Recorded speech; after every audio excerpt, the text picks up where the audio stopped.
Hey, Patriots. Welcome, everyone.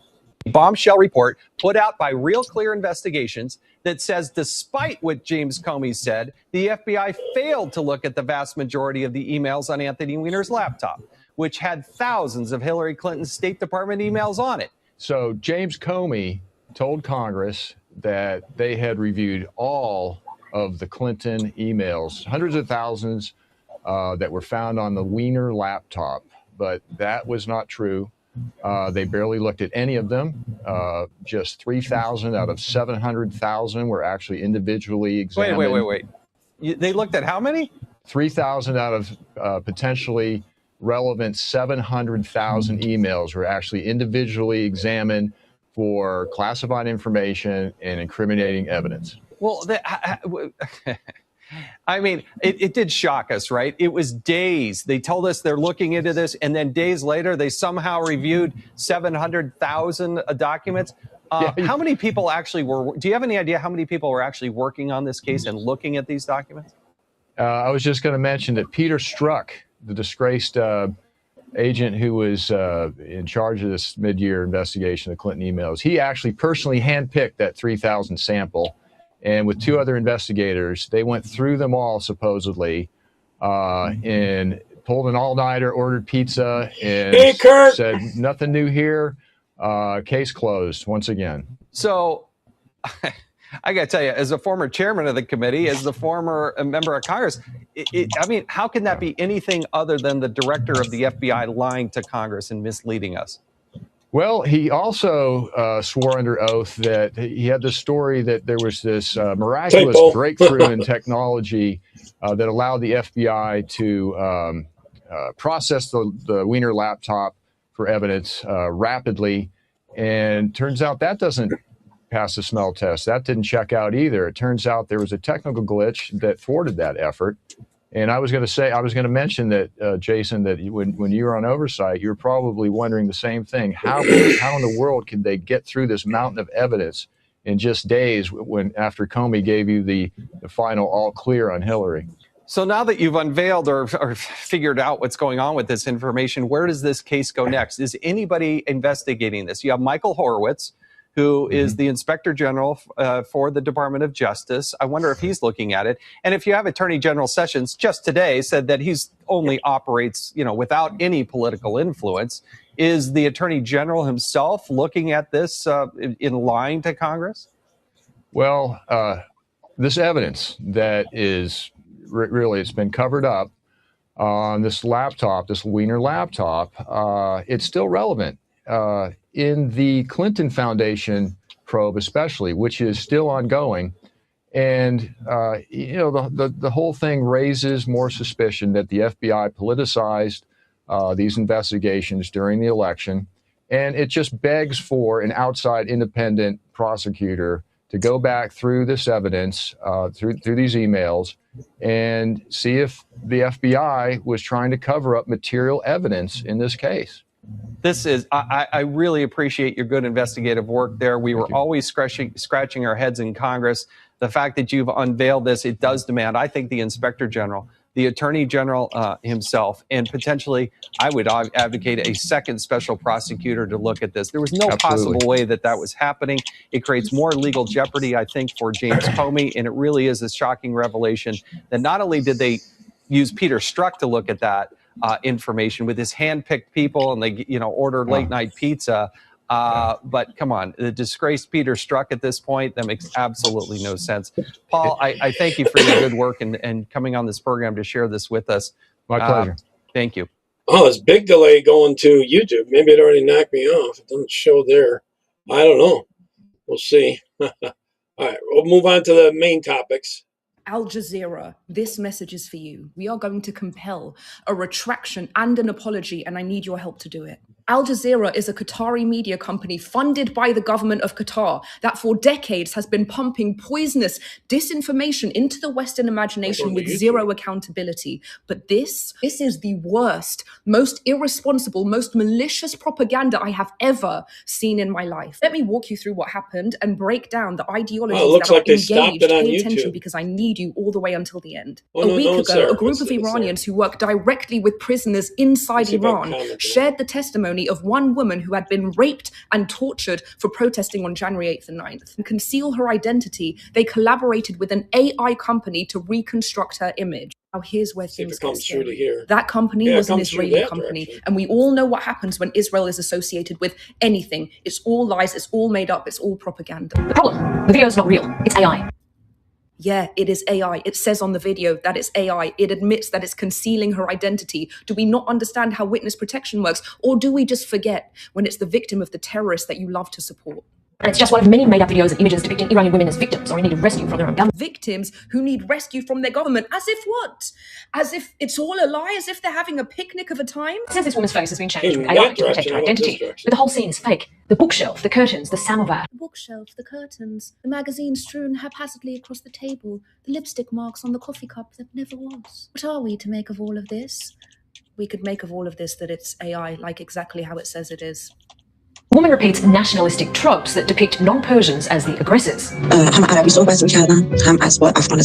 Nationalistic tropes.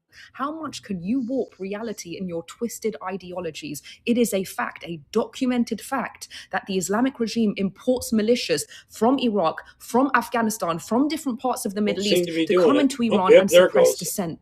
Oh, and they also omitted the end of her testimony where she says it was also Iranian. And yet they turn her testimony, her first-hand witnessing, into racism. This is a communist tactic known as political correctness, where they would turn truth into bigotry in order to suppress it. And look how effective it is. It also claims without evidence that thousands of protesters, including children, were subjected to severe sexual violence in January. Without evidence? Oh, Al Jazeera. You mean to tell me that there isn't hundreds and hundreds and hundreds of pages of evidence documenting rape and sexual violence against children as a suppression tactic, subjected to flogging, electrocutions, and sexual violence as punishment for protesting, as young as 12 years old, raped by hose pipes, abducted, tortured, and abandoned in remote locations? Forced to stand with their legs apart and then shocked with stun guns in their genital area, raped, touched, and threatened to break their spirits and humiliate them. No evidence. There is a 120-page Amnesty International report of evidence. I want to talk about the Epstein class. This is the Epstein state. This is the state where Epstein is law. It is precisely because of this unconscionable propaganda that the Western leftists that swallow this garbage whole sit there and they smirk. I saw the list. I saw the list of every hospital with every human rights organization. You should know the source. You should memorize. And they laugh when we tell them that men, women, and children were murdered and raped by this regime because of your garbage. I certainly, because I don't know, I'm not in a position to emphatically deny any figure. Let's just I want to bring out because those numbers are ridiculous. Oh, but it gets worse. But why make stories up? Anthropologists say depicting Oriental women as helpless victims in need of rescue is one of the most powerful propaganda tools designed to appeal specifically to Western white audiences. You're talking about on the 5? Is that who you're talking about, that, Jessica? What the fuck is an Oriental woman? These are women, human beings, flesh and blood, not figments of your Western ideologies and textbooks. Nobody makes Middle Eastern women more inferior than those who commodify their suffering as theatre for the Western gaze. These people don't even exist to you. These images have been altered to the point that experts are debating whether they're completely AI generated. Except every single one of these women are real, and the proof is out there. Now I'm going to tell you exactly why Al Jazeera is going to issue a retraction and an apology. I need everybody to share this video to counter the disinformation and to demand a response from Al Jazeera. Because our campaigns that are designed to spare these women from the death penalty rely on the audience's participation. If Al Jazeera is telling the world that these women don't exist, that's going to make our audiences apathetic. And then guess what? They're not going to say their names. And if the regime executes them in silence, Al Jazeera, you are liable. We will help raise funds for these victims' families to pursue action against you for your part in their harm or execution. If you can't find the perfect victim, just create one. 90 million victims, perfect victims, behind a nationwide internet blackout. If you can't find the perfect narrative, just erase every victim and create one. Amen on that. Here's some more on that. I'm just hearing about the horrific attack on the Jews outside of the synagogue in Golders Green, Jewish neighborhood right outside of London. How many more violent attacks is it going to take before we understand that when you mainstream voices like Hassan Piker, who calls for violence as a form of political discourse, when you elect people like Zohran Mamdani as mayor, who says, you know, I don't have a problem with the Jews, I just hate Israel. I just don't recognize Israel's right to exist. When are we going to put the pieces together and actually acknowledge that these things have direct results, which is attacks on Jews throughout the world? That's what happens when you mainstream it by electing it, by printing it in the New York Times, by platforming it, by naming it as a Time 100 or whatever, like Hassan Piker was. You create permission structures to attack Jews in the streets throughout the world. That is what happens. It's actually pretty simple. When you mainstream violent extremism, you get violent extremism. How many more attacks is it going to take before people will acknowledge this truth? Yeah, no reality with her, you know? The one from the 5 there, at Jessica. Oh, I'm on the wrong tab here. Let's hop on this one. By the age of 18, I was one of Iran's top chess players. By 19, the regime had me and my family fleeing just to survive.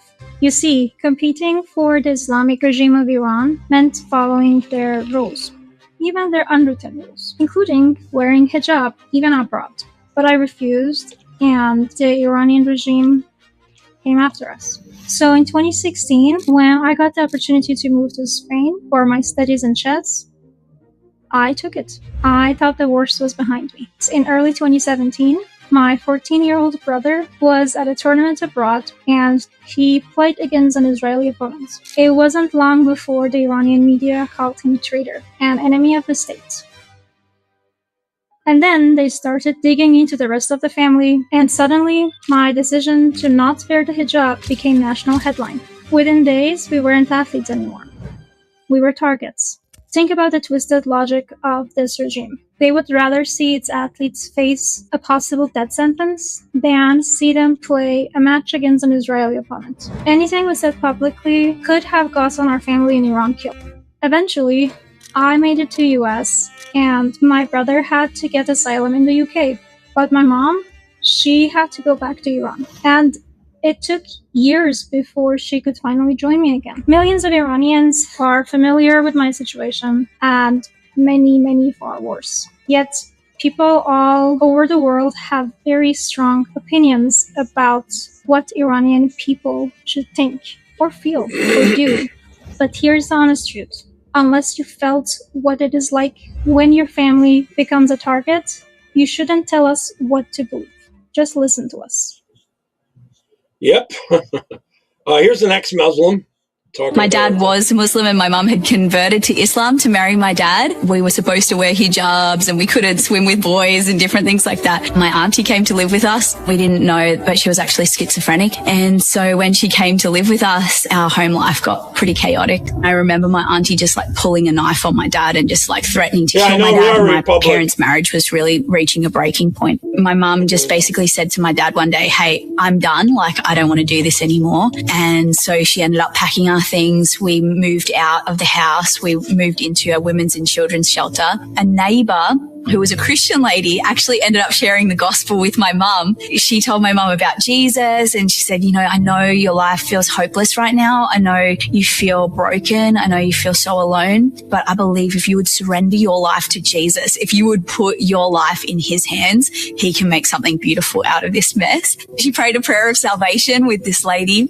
And then this lady and her husband, they were like, "Okay, this lady's just come out of like Islam. She's just converted. So let's get her baptized right now so that there's no turning back." So that day they ended up baptizing her in their bathtub at home. My mum just went from darkness to light, from total depression to joy. And then we ended up moving back in with him. And as we were living in the house with him, he was telling my mum, like, "I don't want to believe in Jesus." He literally said, "I will be the last Muslim on earth." By some form of a miracle, ended up coming to church with us. And so the Lord was like working on his heart, and he had had this really significant encounter with the Holy Spirit. From that point forward, our family really took a huge turning point. It's like we went from darkness, like depravity, hopelessness with everything that we'd been walking through to just joy, life, peace. And I was just like, oh, this Jesus, he's really like changed our lives. Like I believed in him from that moment. And then as a teenager, there was some times where I would just be in these youth conference moments where the Lord really confirmed this calling. I remember just having my hands raised to the Lord and just the fire of God coming upon me, and my lips felt like they were on fire. All of a sudden, the preacher from the stage just goes, there's a young person in this room. You're at the altar and your mouth is on fire right now. God's calling you to be a prophet to the nations. And I was like, wow, like God's calling me to be a prophet to the nations. Like that's me. I know that's me. I felt like this is what the Lord is calling me to do. Yeah. I've seen other videos similar to this. I thought I'd play that one. This is kind of cute. You got to read it though. If you're only listening, you won't be able to follow it.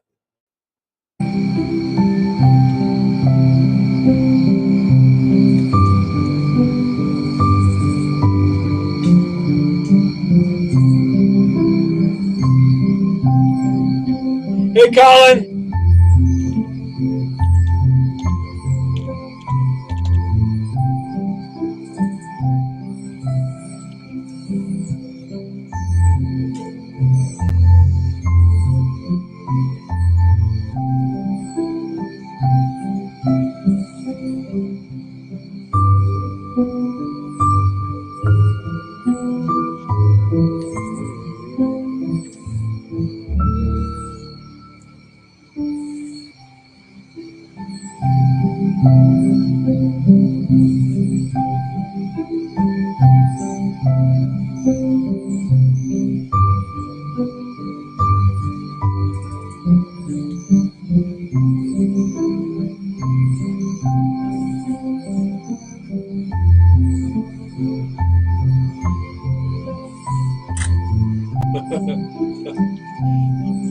Somebody made it cute.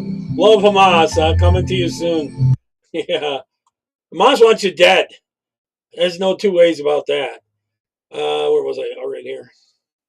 Now, those officers went in, they say and this is about what happened in England. This is a body cam. Investigate allegations of a serious sexual nature, serious sexual offences, forced marriage and modern slavery. They have arrested, they say, 9 people, 6 men and 3 women of various nationalities: American, Spanish, Italian, Egyptian, Mexican. They've also arrested a number of other people on suspicion of public disorder offences. The searches of that complex are going on as we speak. Police say that it will take some time to do that. The allegations they're looking into centre on one woman said to have been a former member of the group. The police stress they're investigating those allegations. They are not investigating this religious group itself. The investigation is going to carry on here. Police say they are also working with various organisations to try and provide welfare and support and safeguarding to people who are residents in the country. Yep. Sorry, I was on the other tab there. All right, let's that's a little early for that one. We'll go over here with this one. The UN, when will you end the ritual of condemning Israel? Is it not time instead to learn from Israel how to defeat terror, defend free societies, and pursue peace? I heard the term colonizers, but who are the real colonizers? A Jewish kingdom ruled in Judea for 1,000 years. We, the Arabs, took this land. Who Arabized Egyptians, Phoenicians, Persians, and Amazics? It was us, the Arabs. So why does the Council enshrine a lie by keeping a permanent agenda item on Palestine while ignoring the indigenous heart of Israel returning home? Let us be clear, who is actually defending our sovereignty? Today, Israel is fighter for peaceful nations, freeing Gaza from Hamas and saving Iranians from the Islamic Republic. What Israel is doing to the IRGC is a gift to humanity. There are 57 Islamic countries and only one Jewish state, Israel. Despite now you can tell this guy's from Saudi Arabia. The ongoing hateful desire to eliminate it, Israel has not only survived, it has thrived. I don't believe in miracles, but this is one. Yep, that's coming from someone from Saudi Arabia. Everywhere Islam takes over, civilizations collapse. This is history, not an opinion. Egypt, Before the 7th century, a brilliant civilization, Alexandria, the center of ancient knowledge. After the Arab conquest in the year 640, Coptic Christians persecuted, special taxes, elites fleeing, result a poorer Egypt, Mesopotamia, Baghdad, 9th century, capital of world knowledge, science, medicine, philosophy, then Islamic internal wars, Sharia law imposed, economic decline, today Iraq, ruined and unstable, Lebanon, 1960s, prosperity. It was called the Switzerland of the Middle East, then the rise of Islamists in the 1970s, civil war from 1975 to 1990. Result, exile, bankruptcy, chaos, Iran. Before 1979, a modern country, growth, open universities. After the Islamic Revolution, religious dictatorship, sanctions, massive impoverishment, Afghanistan, 1970s, Kabul, universities, cultural openness.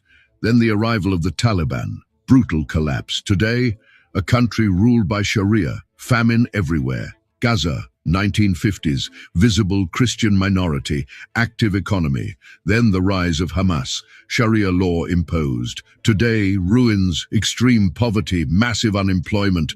Always the same story, conquest, Sharia oppression, and everywhere, collapse. Egypt, Iraq, Lebanon, Iran, Afghanistan, Gaza, different countries, always the same result. Everywhere political Islam takes power, civilization disappears. Everywhere, political Islam took power. Local civilizations collapsed. This is history, not an opinion. And North Africa is a striking example. Before the year 690, North Africa was mostly Berber. Christian kingdoms still existed, heirs of Rome and Byzantium. Carthage, Timgad, Hippo, cities with churches, where people spoke Latin and Berber, where local traditions were still alive. But everything changed brutally after 690. Arab armies crossed Egypt, then invaded Libya and advanced to Morocco. In 711, they crossed the Strait of Gibraltar. They conquered Spain. The result? Forced conversions. Christianity disappeared. Indigenous Judaism declined. Whole populations were Islamized and Arabized. The Berbers, a free people, resisted. They fought back, they rebelled. But against military and religious domination, most was subdued. Their language declined, their writing almost vanished, their original identity was erased. Look at Tunisia. Carthage, once a Christian and Roman center, was destroyed in 698. Its churches were torn down, replaced by mosques. In Algeria and Morocco, Berber kingdoms were absorbed into the caliphate. The Arabic language was imposed, local customs were suppressed. Every uprising was crushed in blood. From Morocco, armies crossed the sea in 711. They occupied almost the whole Iberian Peninsula. For 8 centuries, Spain lived under Islamic rule. Only a few Christian kingdoms in the north survived, in constant resistance. Everywhere the same pattern: conquest, Islamization, Arabization, ancient cultures erased, peoples transformed by force. Even today, North Africa still carries the mark of those conquests. The Berbers reduced to a minority, their ancient languages almost gone, and much of their history erased. Yep, and they're trying to do that again in the United States. Here's some more on that. In one part of town, Ramesa and his... I believe this is in London. Maybe Colin can tell me if this is London or not for sure. Associates have set up so-called Sharia patrols to go out and discourage behavior that they deem un-Islamic. On this night, they stopped to talk to a couple of non-Muslim men who were in a park drinking beer, which is forbidden under Islam. So we're reminding the community about staying safe. And in this area, there's a lot of gambling that goes on, a lot of alcohol drinking, and it leads to a lot of problems. So we advise you... When they get the numbers, they won't just talk to them. And we advise anyone you see to stay away from these things. Get the prostitutes off our streets! But the patrols are not always so friendly. Online clips give a very different picture. A woman in a short skirt is abused. Vigilante cannot dress like that in Muslim area. We don't care if you're appalled at all. Muslim patrols. It's Great Britain. We don't care. It's not so Great Britain. You need to get out of it. A man the patrol thinks is gay is insulted. Get out of here quicker then. You're dirty, mate. You're gay, mate. Get out of here, mate. In the night time, it turns into a very ugly place like many of the... Walking through London with Ramesa, you experience an They all seem to be wearing a dress. alternate reality where there is no compromise and all conversations are one-sided. Ultimately, I want to see every single woman in this country covered from head to toe. I want to see the hand of the thief cut. I want to see adulterers stoned to death. I want to see Sharia law in Europe, and I want to see it in America as well. I believe our patrols are a means to an end. The only thing I would say is that in America and in the United Kingdom, democracy, a backwards one, but it's a system that allows the people to choose what they want and allows people freedom. So why can't I choose Sharia? When in Rome, overthrow Caesar, implement the Sharia. In your home, you can do whatever you want. But what about in the public? Why can't I tell you to cover up? Am I free to say that? Because it would be outrageous. So where's my freedom? Where's my freedom? You can say it to me, but okay, so cover up. Wear the hijab. They're pretty nutcake, aren't they? Unbelievable. All right, here's some more on that attack that happened there, the attack on the Jewish people there. So we have what appears to be another Islamist attack, this time on 2 Orthodox Jews in London, where this guy walking down the street just decided to pull out a knife and start stabbing those 2 men. This attack happened in the North London suburb of Golders Green, which is an area that has a pretty large Jewish community. And as you see here, the suspect was detained after he actually approached the police and they tased him, which brought him to the ground. And here's a video of that confrontation. As you see that man there in the blue coat, that is the suspect. As you see, he is not being too friendly to the police. He continues to approach them, and I'll skip ahead a little bit. As time goes on, you see him there again. He approaches the officer with a knife, and he gets tased and falls flat on his face. Good. In my opinion, they should have shot him. Now, as you'll see here, after the suspect was tased, the officers were not too friendly to him. They repeatedly kick him. As you see there, they continue to kick him. He's definitely neutralized at this point. But again, in my opinion, I would have shot him. I mean, he has a knife. He's not complying. He is a danger. He is a threat. He had just stabbed 2 people.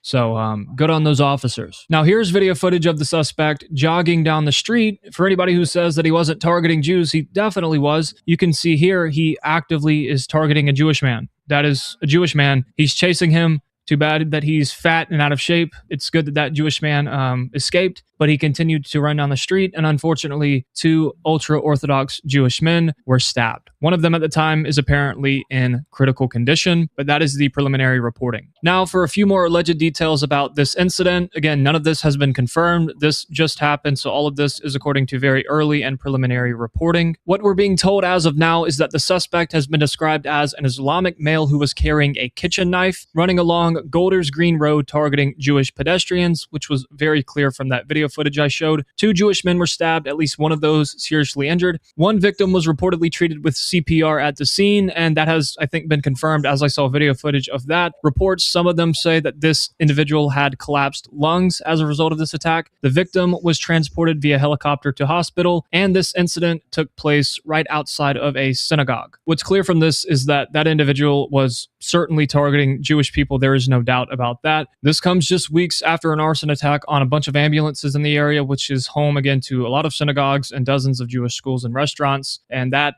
incident where those ambulances were lit on fire was condemned by Keir Starmer as what he called a deeply shocking anti-Semitic assault. This stuff is unfortunately not so rare to see now in the UK. This guy, again, likely an immigrant. When are we going to start doing something about this? I agree. Here's some body cam footage. Couldn't think of the word.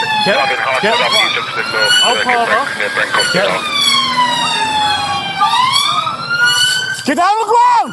Down on the ground! Down on the ground! Step back! Take the taser! Jacket! Take the taser! Get on the ground! Detention of help! Detention of help! Drop the knife! Drop the knife! Drop the knife! Drop the knife! Drop the knife! Drop the knife! Get off! Drop the knife! Hey, Marianne! Drop the knife!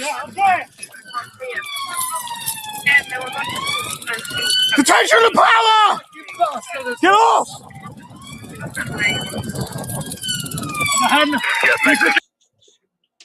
Pull the arm out! Pull the arm out! Good night! Mate, pull his arm up! Pull his arm up! Mate, you're under arrest on suspicion of attempted murder. Should have presented mate harming defence. Still mention when questioned something which you later on in court. And if you do so, maybe give another. Suspect detained. Suspect detained. That's some body cam footage of the event. Here's two. Let me show you exactly how this whole thing started. As we've seen for the past few years, a lot of marches and protests on the streets of London calling for intifada to become globalized. They say globalized intifada. And of course, that's happened now because the whole point of intifada is to target random innocent Jewish people on the streets around the world, global. And we are seeing it being activated in the UK once again. We have the CCTV footage of when it started. We have some information about the attacker, but this is when he started to target anybody that looked, as they say, visibly Jewish. Basically, the Met Police would say that. The first victim, he stabbed them several times. So this is the Jewish guy just standing by the bus stop, and then the guy walking towards him basically started to target him. There were a couple of people that tried to intervene. Now, unfortunately, this man was able to still run around the area for a good few minutes and to just target anybody that he saw that looked a bit Jewish, and he continued to do that. So there were a number of members of the public that intervened before the police eventually arrived at the scene. Let's go to the first video that we also have, apart from the CCTV footage. Two men, Jewish men, have been at least stabbed. One in their 70s, the other one in his 30s. See, that's the attacker running. He's going to find one. There we go. That's one. Behind the tree, chasing him. He's not very fast. This is a regular occurrence now for Jews who live in the UK, or most of the Western Europe, really.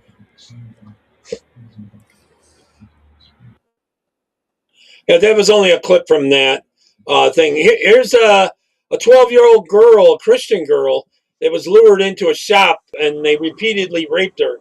It was a grooming gang of Muslims.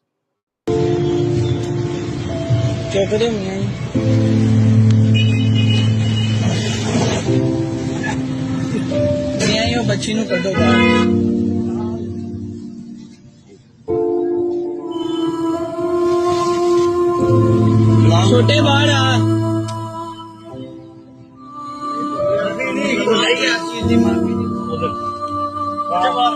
बेटा बाहर आ कपड़े पहन बाहर आ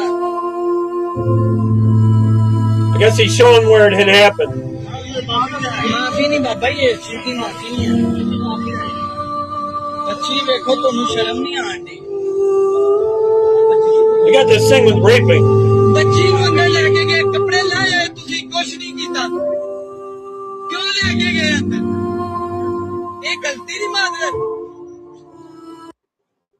Yeah, to be a 12-year-old there and Christian, or any woman really, you don't even have to be Christian. They still rape you. But anyways, here's from now Israel's war on Hamas has sparked suspected hate preaching in some of Britain's mosques. A Talk TV investigation today reveals footage of preachers in several mosques calling for Jews to be killed and Israel to be destroyed. Now, we have handed the dossier of evidence to police, and officers from three forces are now actively investigating. Holly Hudson has this exclusive report, which comes with a warning that some viewers may find its content offensive. Allahu Akbar. A sermon at the Red Bridge Islamic Centre in Ilford. The speaker prays with his congregation in Arabic to curse the Jews and the children of Israel. Talk TV had the recording translated twice independently. It's voiced by an actor. Oh Allah, curse the Jews and the children of Israel. Oh Allah, curse the infidels and the polytheists. Oh Allah, break their words, shake their feet, disperse and tear apart their unity. and ruin their houses and destroy their homes. And from London to Liverpool. If the 2 billion just marched on Israel, it's all over. You spat in the direction of Israel, 2 billion, it's all over. To Birmingham. The stones will speak and say, "Oh, Muslim, behind me there is a Yahudi, come and kill walk on America too." Preachers at mosques across Britain have been filmed calling for victory. You should see what the state TV in Iran's playing. They're playing that they've already bombed the United States. I didn't know you got bombed over here. That they're bombing us and they're taking over parts of America already on their TVs. That's the propaganda they're putting on. Tree for Hamas. Oh God, heal our hearts regarding the usurping Jews and in every enemy. And they're asking people to join them for the, the great infidel, whatever. Of you and the Muslims. Oh God, limit their number, kill them indiscriminately, and do not leave any of them alive. Oh God, our Lord, disperse them, weaken their strength, shake the ground beneath their feet, and freeze the blood in their veins. Make them captive to the Muslims. And stoking hatred against Jews and Israel with alarming anti-Semitic rhetoric. Oh Revenger, revenge from the oppressive aggressor occupying Zionists. Oh Allah, shake the earth beneath them. Oh Allah, limit their number, kill them indiscriminately, and do not leave any of them alive. Rhetoric that in some cases is as violent as that of Abu Hamza, the known hate preacher who delivered sermons at Finsbury Park Mosque before it was shut down and who was deported from the UK. In Greenwich, this speaker ended his prayers with calls for Allah to grant victory over the enemy. The Met said while it understands the footage raised concern in Greenwich, no offences had been committed. They also see England as the enemy. There. Jewish groups, though, say that police aren't doing enough and are calling for prosecutions in some cases, warning that some of these sermons could lead not only to hate crime, but extremism and even terror. There is no difference between the rhetoric. I don't know if they've charged any of them for what they're saying. In the Hamas charter. They have if you're a Christian and preaching on the street. And the rhetoric that is on display in these videos. They are utterly hateful. They are violent, and they are a threat to both Jews and non-Jews in this country. There is a real risk of more than just one person being encouraged by this rhetoric to go out and take action on the streets. And we've seen how bad that can be in the past. Talk TV has confirmed that police are assessing. I don't see them getting banned on YouTube or anything. Video evidence from 4 of the 7 mosques we've highlighted. The Charities Commission is also examining some of the footage, as the majority are also linked to registered charities, meaning they receive taxpayers' money. In a statement, they said, "We are aware of a we're giving them taxpayer money too. Significant number of serious concerns, which largely concern allegations of anti-Semitic or hate speech. We're assessing them, and if there has been any wrongdoing, we'll take action." Talk TV reached out to all of the mosques and figures featured in this report. Redbridge Islamic Center declined to comment. The one I was part of catching down in Jersey City, they were saying worse stuff than this. Down Jersey City's right across from New York City. And they were planning a major kill in New York City. They were planning, they got caught because we turned them in, but they were going to take 3 trucks. One guy was going to drive with a, like a rental truck, like a single or double axle rental moving truck. They're going to run over a bunch of people in one part of like Manhattan. And then when all the cops rushed in and traffic got all blocked, they were going to take the other 2 trucks and drive over people. And it wasn't just Jews. They were trying to kill all of us. Directly to us, but previously said it launched an immediate investigation and decided that the imam will not be allowed to address worshippers again until it's concluded. No other mosques responded. I'm not sure. It was right when Trump came in or just before, I think, whenever that was.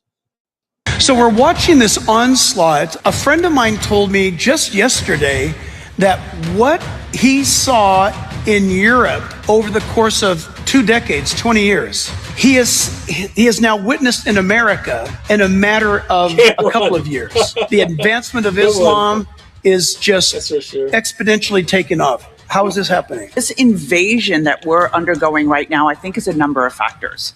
One, it's the Marxist-Islamist alliance. Yes. So that's existed for a very long time, but it has recently ramped up since the whole move of the left that we've seen since COVID, the whole trans movement, the LGBTQ issue. All of that has given this amazing fuel. Damn, he probably got fed on our welfare. Because the Muslim groups are very adaptable. So I tell people, during the time of bin Laden, the recruitment indoctrination process took about 2 years. That's a good comment. He would take young people into these study circles They have the face and of a teach football and teach and chewing indoctrinate before with he went to whiskers suicide too, bomber. right? By the time I'm in the FBI, we're looking at ISIS. Kids were radicalized in 6 weeks. Now they've realized we don't even need to convert people. We just use jihadi principles to cut the heads of Christians. We just teach them these principles, and we get these people to do our dirty work for us. And this has been an explosive rise of this popularity. And couple that with massive influxes of capital.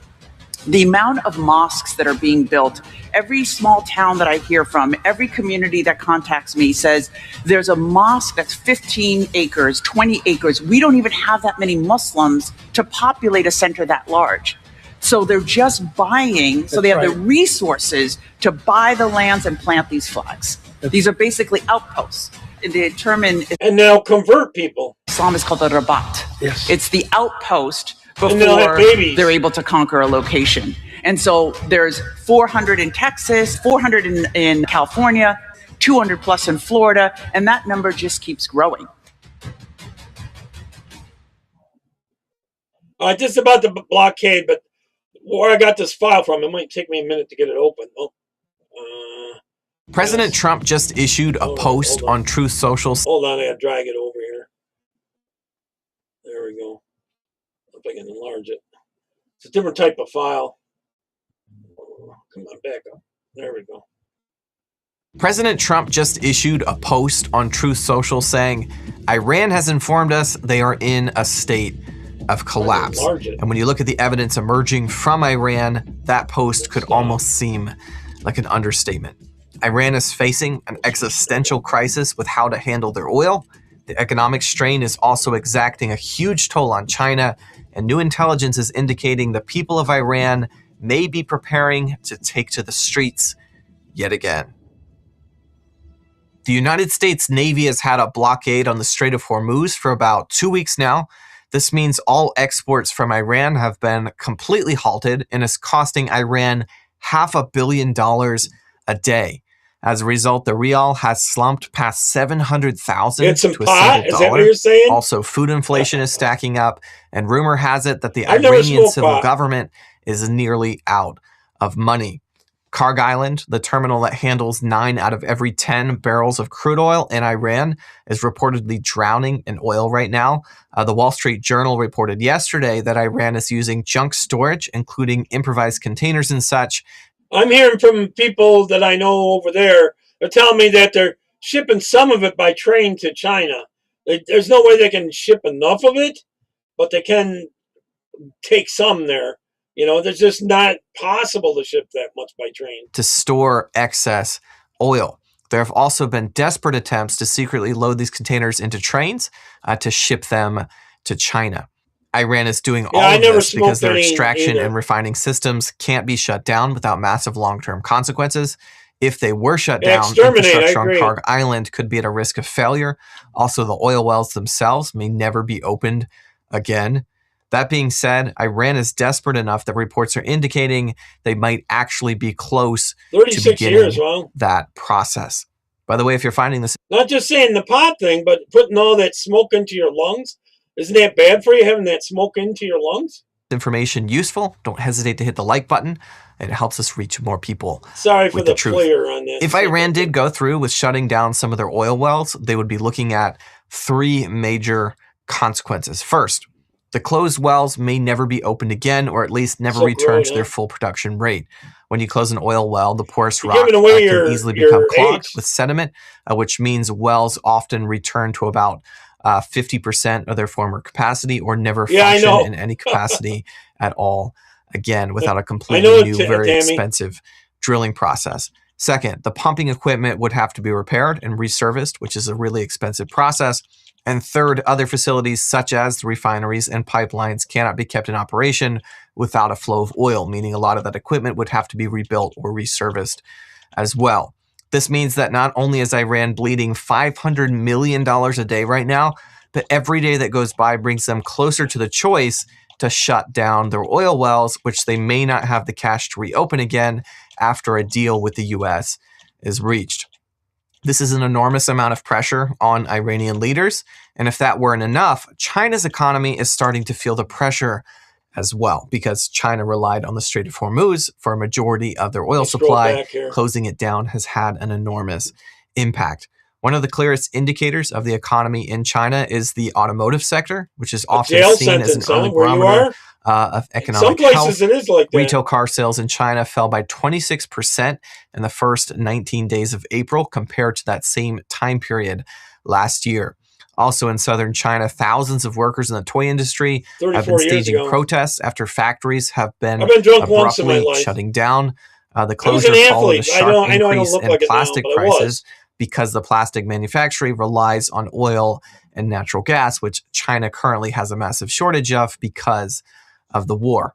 This means there's a very good chance that China is quietly putting pressure on Iran to end thanks for popping the war. in, Mark. And in fact, the current Iranian president seems very eager to do so. Several times now, he's asked publicly for a ceasefire and has offered to stop Iranian opposition in the Strait of Hormuz, allowing the U.S. to reopen it. But as many times as the Iranian president has offered concessions, the IRGC have come out publicly with contradiction. By all available evidence, there's a massive fracture between Iran's civil leadership and the IRGC at the moment.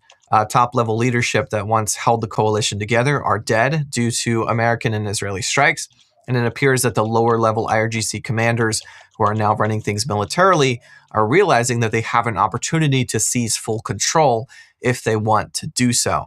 Iranian embassies in the UK, in Germany, in Australia, and Sri Lanka have openly attempted to recruit fighters who are, quote, willing to sacrifice their lives in a new campaign against the US and Israel. Although, as we just laid out, IRGC leaders are in a race against the clock. Iran's government can't continue to bleed massive amounts of cash forever.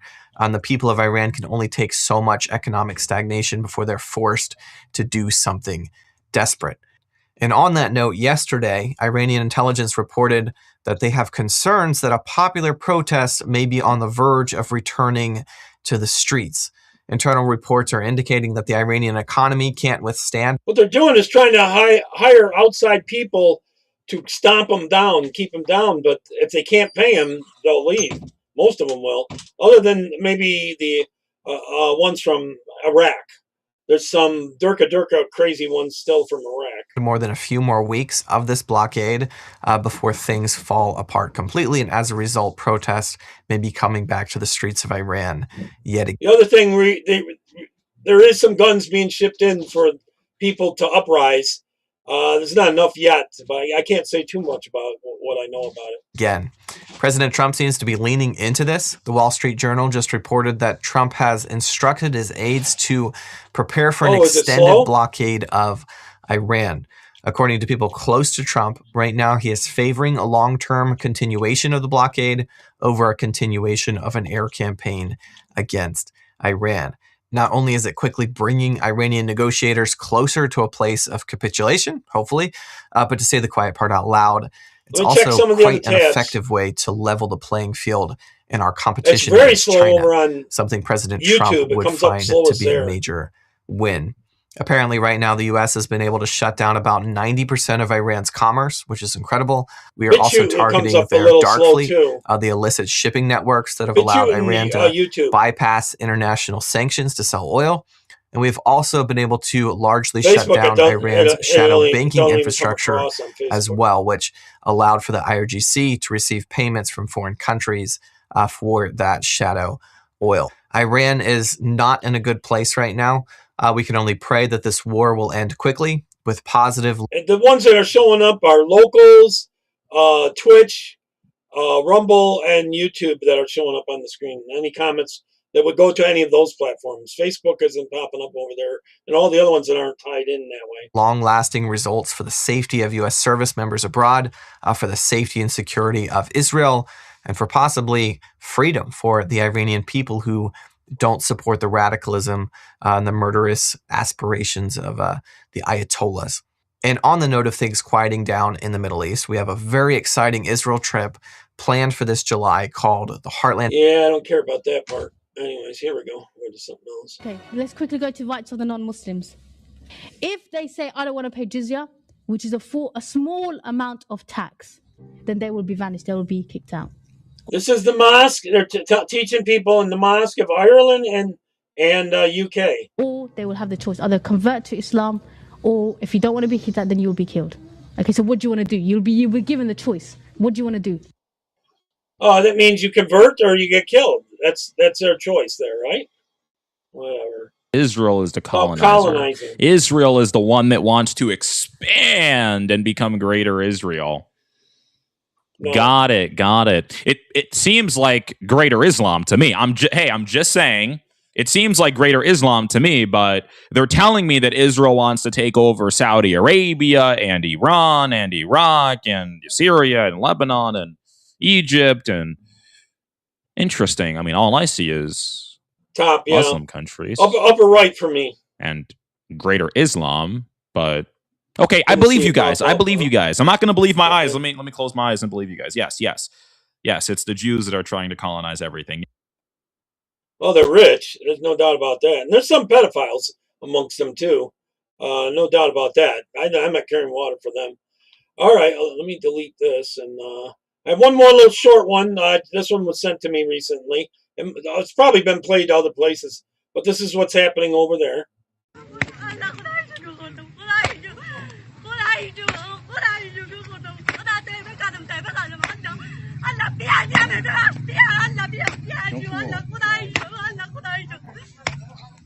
Usual.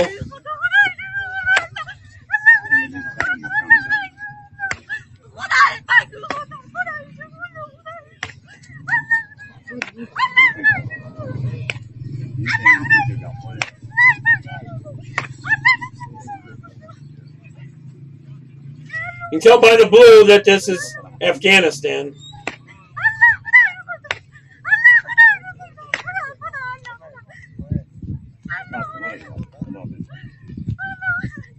There's not a man in the crowd that would stop that. It makes me sick.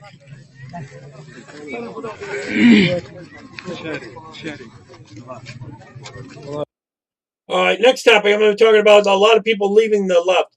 I'm going to start with the shorter videos first here.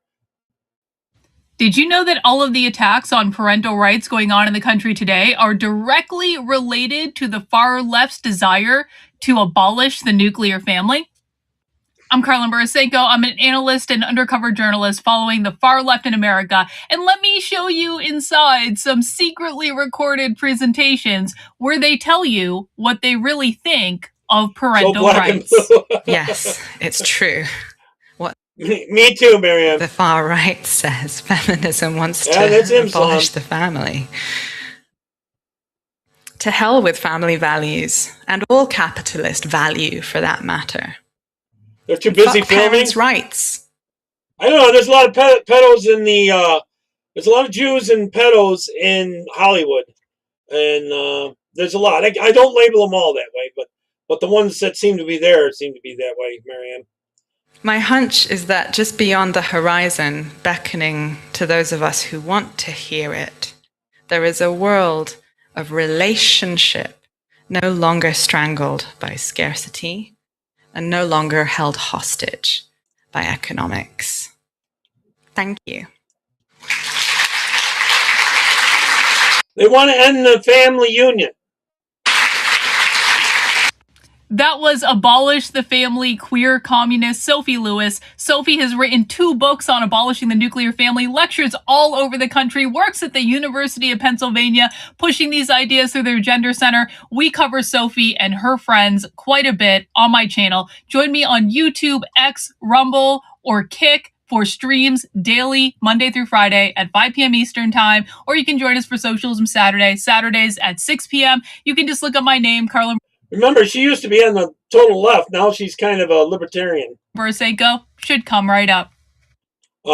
She used to be on the left, and we're seeing more, but here's some more leftists. I'm officially coming out as a Republican. The left has truly swayed me over to the right. I'm voting Republican down the line. I'm done. They're too busy I voted filming, for Trump huh? 3 times, and I will Oh, not I be know voting you- for him again. You meant on the whipping. They were too busy filming. Yeah. Now I got you, Miriam. Unless he I thought finds you a way meant to run Hollywood. again, in which case I will vote for him so hard. Pop, pop, pop. There you First go. say you're mad. I mean, mad? Yeah. I am no longer a Democrat. He's a big funder of Democrats. He's got a lot of money. I'm now a libertarian Republican because that's what a blue dog Democrat used to be. Okay? Mm-hmm. It's called being accountable, enforcing, respect, responsibility, and results. Knowing what your job description is, delivering results, unifying, making this country great. The great brand we have, okay? I like this one. I have a real feel-good video for you today. We're going to be looking at people who are ashamed, disillusioned, or completely finished with their own personal politics, including one woman who has complete voter's remorse from the last presidential election. A word of advice to the Democrats. You are literally making it impossible for me to stay in your crew. Very difficult. And I'll tell you why. You're acting like you don't understand how we got here. We got here because of Jimmy Carter. We got here because of the JCPOA. Bingo about Jimmy Carter. We're so here with Jimmy Carter and Islam is what brought that into us. Which gave this regime $100 billion, allowed for them to enrich. We got here because Biden gave them tens of billions of dollars. You act like you don't know, but you know. You are literally, I don't know what you stand for. You don't stand with the people of Venezuela. Billions of dollars goes a very long way over there. You don't stand with the people of Ukraine. You definitely don't stand with the people of Iran. You don't stand with the people of Palestine. I don't know who you stand with. You voted through the big blue bill. You were part of how we got here with ICE. So it's like so confusing because your entire platform is anti-Trump. And I'm not saying I'm pro-Trump. What I'm saying is, what do you believe in? What do you stand for? Tell me. I want to know because I went to the DNC. It was all anti-business, anti-this, anti-this. What is it pro? What do you stand for? Tell me. I think it's really encouraging to see that other people who aren't fed the same algorithm that we are starting to realize that there isn't really much more than stop Trump or orange man bad or just be against anything he's doing or whatever Trump is for. We're for the opposite. Yep. All right. This next one's the woman's talking about what is the blacks voting for the Democrats got them. How are you a black conservative? How are you a black Democrat? You mean the same party you say has been helping you for decades, but your communities look worse, not better? You mean the same party that started the Ku Klux Klan and somehow convinced you they're your savior? You mean the same political machine where LBJ, after signing the Civil Rights Act, said they're going to keep these niggas voting for generations? 62 years later, and you're still predictable. You dangled a black male president in front of you that did nothing for black people and everything for gay people, and a black female president that advertised to you with white people tacos and Megan Thee Stallion twerking on stage. And you never stopped. I know she's really black anyway. They told you they were fighting poverty, but really they went and knocked on the doors of black families and told them that if they got rid of the man in the household, they could have this money. And what we now know as the welfare system. They strategically demolished the nuclear family, leaving over half of the mothers in our community single mothers for generations. Policies that incentivize broken homes, dependency instead of independence, they made it so you systematically rely on them, and now over half of the black households are dependent on the government. And they tell you crime is someone else's fault, while your neighborhoods keep getting worse in the very cities that they run. And now they've got you fighting for illegal immigrants. They never should have invented the internet for people to learn from. That take your jobs and have been killing your people, and they still give you nothing. Yeah. A lot of people are waking up, I tell you. I seen a different video of her before doing this. This only takes me a second to open up. It's, yes. Hey gang, it's me, Dr. Let me enlarge this right there. Okay. Steve, your patron professor, coming to you once again from the beautiful city of Budapest. I'm here speaking at a classical school conference, and frankly, it couldn't possibly be in a more beautiful, glamorous, glorious place than this. But as much as I'm enjoying the sights and sounds here, my heart, as I told you yesterday in our video, is back at home with you, because this is turning out to probably be the single most devastating week the Democratic Party has ever faced. We are literally witnessing millions, not hundreds, not thousands, not hundreds of thousands, literally millions leaving the Democrat Party.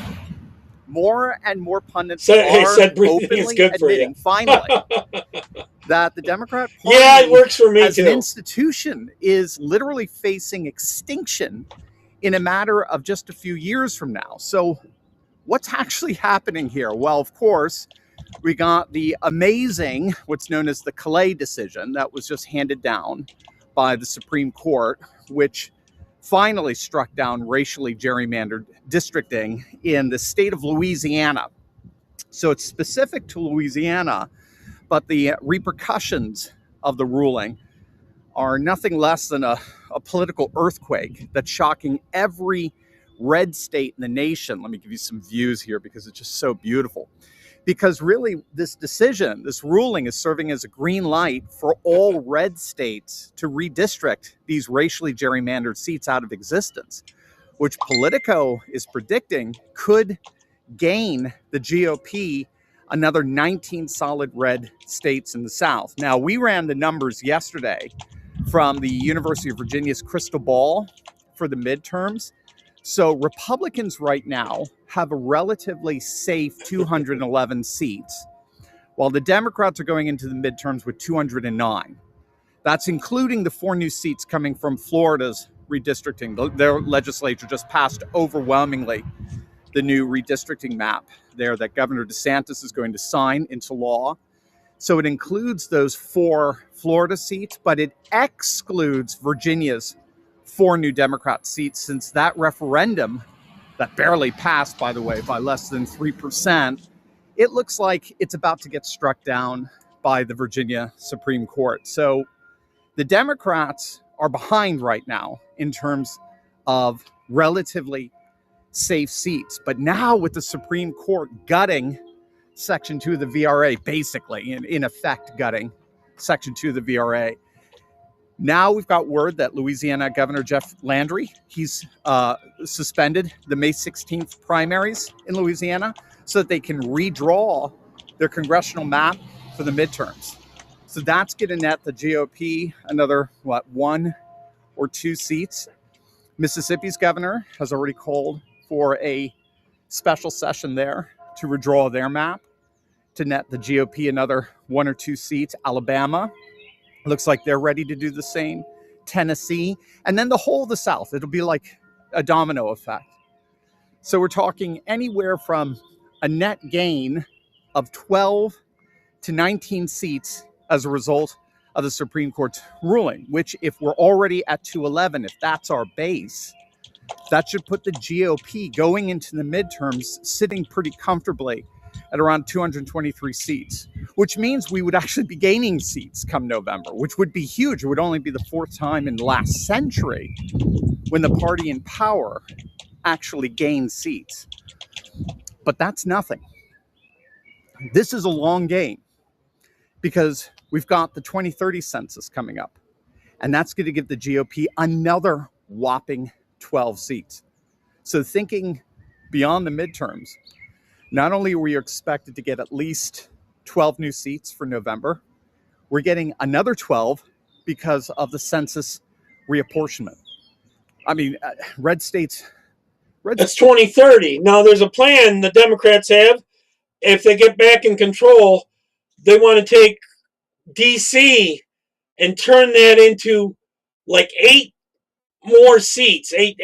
They're going to call them different states. They're going to take D.C.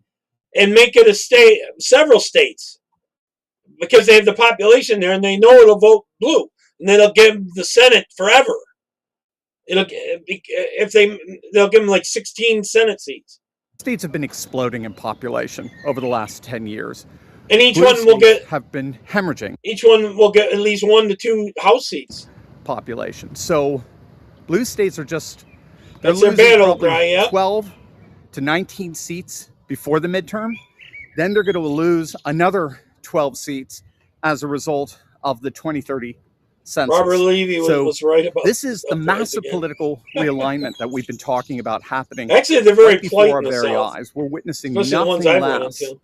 than a permanent GOP congressional majority for the foreseeable future. So it's no wonder that we're beginning to... I hope I explained that well enough. They want to take D.C. and turn it into like several states. They want to divide it in little tiny districts and call each one a state. See more and more Democrat politicians defect. And the party itself just imploding in terms of membership. We've got 2 new defections that were just announced, both from the great state of North Carolina, which also redistricted, gave us a new seat. So State Representatives Carla Cunningham and Nasif Majid have both just announced that they have left the Democrat Party as of today. They're both now independents who'll be voting more in line with the Republican supermajority in North Carolina.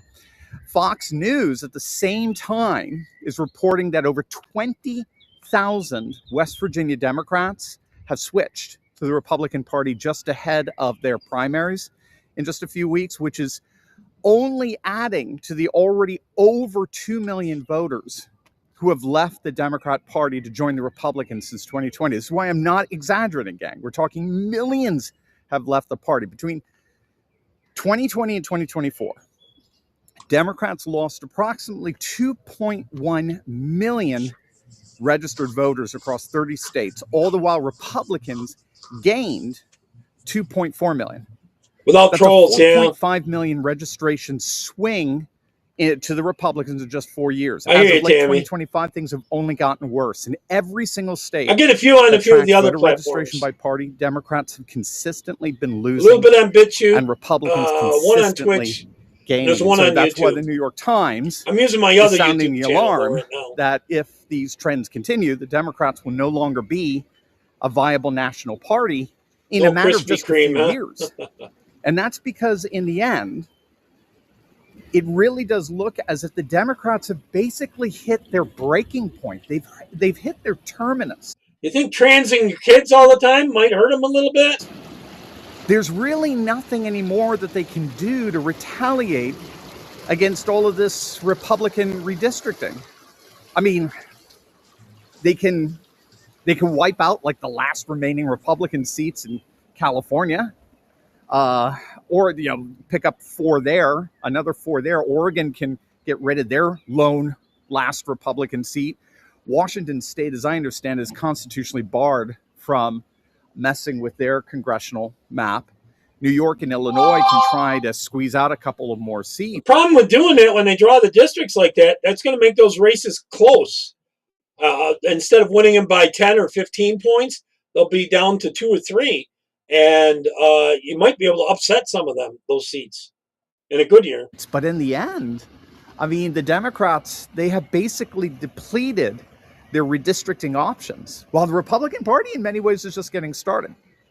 And all of those efforts really don't matter in the end if voters by the literal millions are leaving your state for red states, as the 2030 map is showing. Right? You can redistrict all you want. If residents are leaving, your state is going to lose those seats. All the redistricting in the world isn't going to save you. It's not going to change that. So this is why, gang, this is why the Democrat majority is completely dependent on 3 things, if you think about it. They're dependent on giving illegals amnesty so they can vote. They're dependent on racially segregated districts. And they're dependent on preventing voter ID. So that's the Democrat recipe for a congressional majority. Amnesty for illegals, racially segregated gerrymandering, and banning voter ID. And if you think that through, those are all, every one of those issues, those are all 80-20 issues. 80%. That's why they want amnesty for the illegals. Giving illegals amnesty. 80% of the population opposes racially gerrymandered districts. And forget 80, 90% of the population supports voter ID. So the Republican majority rests on siding with the majority, the supermajority, while the Democrat majority rests on siding with a tiny peripheral minority, literally their most radical wing. So put bluntly, the Democrats are toast. There's structurally no way around that. The Republicans have all the political leverage in the world, and as long as they're willing to give the American people exactly what they want, I hope so. We'll be seeing a Republican majority for the foreseeable future. And that's He's why playing a longer-term game. To be the single Kurt. most devastating week the Democrat Party has ever faced. So what do you guys think? Let me know in the comments down below. And as always, make sure to smack that bell and subscribe. He's playing a longer-term game. I'm sure of that.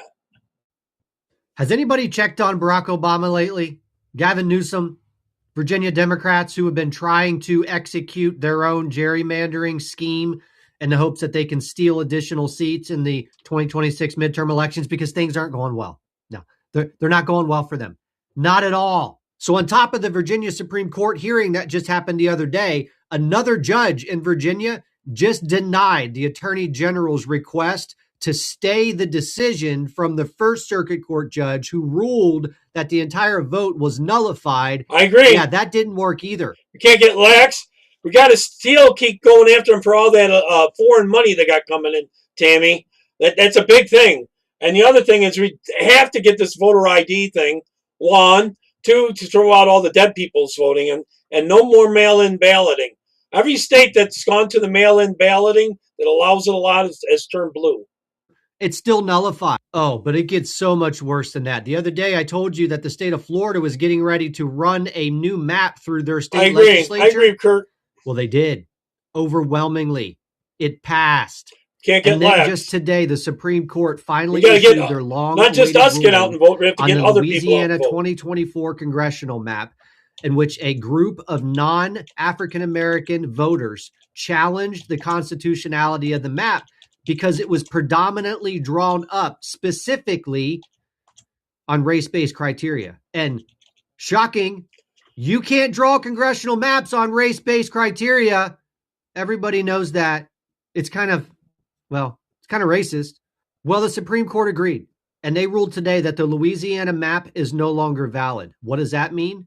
Well, there's a whole bunch of southern states that also believe that they were forced into specific congressional maps in order to focus on race-based voting decisions. You can't do that. And immediately you're starting to see southern states propose redrawing their maps. This was actually proposed a few days ago. This is Alabama. Yeah, Alabama.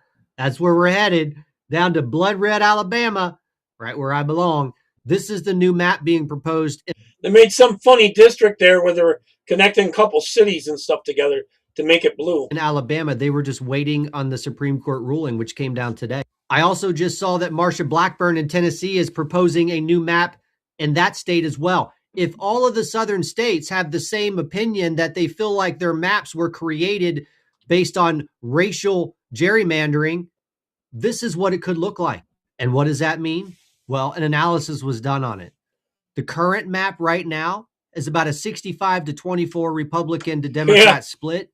The potential new maps, if all of these states go through with the same process that Alabama and now possibly Tennessee are considering. If you're an independent, you should just pick the better candidate you think is the better candidate, not by party. You could see a 77 to 12 split. What's that saying? What? Oh, yeah. Play stupid games, win stupid prizes. Right, Democrats? They're going too far. Look at Minnesota. Well, I think it goes back further than just Texas. I think it goes back to President Obama's Attorney General, Eric Holder. They weaponized redistricting. He created a political action committee going out, and you've seen some aggressive gerrymanders in blue states.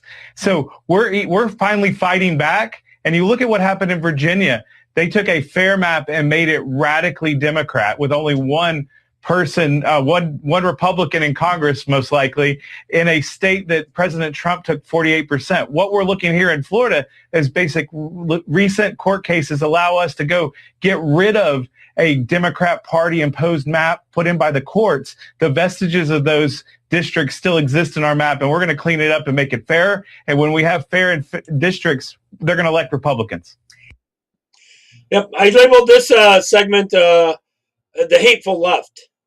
Donald Trump and the MAGA Republicans represent an extremism that threatens the very foundations of our republic.